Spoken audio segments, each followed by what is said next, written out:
IVF చికిత్సలో 25% భారీ discount, free doctor consultation, free ultrasound scan, logo launch, Andro max advanced male infertility centre ను కూడా ప్రారంభించారు. ఒక్కోసారి మాట్లాడేటప్పుడు చాలా జాగ్రత్తగా ఉండాలంటారు. మొహమాటానికో మాట వరుసకో ఏదైనా మాట అంటే ఆ తర్వాత వచ్చే తిప్పలు అన్నీ నీ కావు. ఇది ఏ ఒక్కరికి మినహాయింపు కాదండి. యంగ్ టైగర్ జూనియర్ ఎన్టీఆర్ కూడా ఇలాగే యథాలాపంగా అన్నమాట సోషల్ మీడియాలో ఇంకోలా ప్రచారమైంది.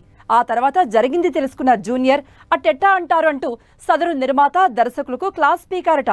ఇంతకీ జూనియర్ కు తిప్పలు తెచ్చిన విషయమేంటో ఇప్పుడు చూద్దాం.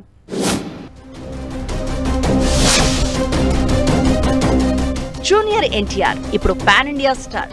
అసలు డైరీ ఖాళీ లేని హీరో. ప్రస్తుతం దేవరా షూటింగ్ తో పాటు బాలీవుడ్ లో వార్ 2 చేస్తున్నాడు. ఇక వీటి తర్వాత ప్రశాంత్ నీల్ తో ఓ సినిమా త్వరలో సెట్స్ మీదకు వెళ్లబోతోంది. వీటి తర్వాత ఎన్టీఆర్ ఏ సినిమా చేస్తాడో ఎవరితో చేస్తాడో తెలియదు. కానీ చాలా మంది senior directors, young directors NTR తో సినిమా చేయడానికి ట్రై చేస్తున్నారు. ఇక హాయ్ నాన్న సినిమా డైరెక్టర్ శౌర్య ఎన్టీఆర్ తో సినిమా చేయబోతున్నాడని సోషల్ మీడియాలో న్యూస్ వైరల్ అవుతోంది. ఇది ఎన్టీఆర్ తో సినిమా చేయాలని చూస్తున్న మరికొంతమంది డైరెక్టర్స్, నిర్మాతలు ఎన్టీఆర్ దృష్టికి తీసుకువెళ్లడంతో జూనియర్ షాక్ అయ్యాడని సమాచారం. అసలు తన ప్రమేయం లేకుండా జరుగుతున్న ప్రచారంపై జూనియర్ ఎన్టీఆర్ తల పట్టుకుంటున్నాడట.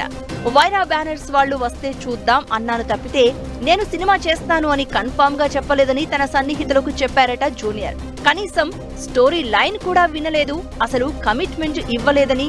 కానీ ఈ లోపే సినిమా ఓకే అయిపోయినట్లు ప్రచారం జరగడంపై ఆగ్రహం వ్యక్తం చేసిన జూనియర్ ఎన్టీఆర్ వైరా బ్యానర్స్ నిర్మాతలను పిలిచి కాస్త క్లాస్ పీకినట్లు ఇండస్ట్రీ టాక్. దీంతో డైరెక్టర్ శౌర్యతో ఎన్టీఆర్ సినిమా అనేది కేవలం రూమర్స్ మాత్రమే అని తేలిపోయింది.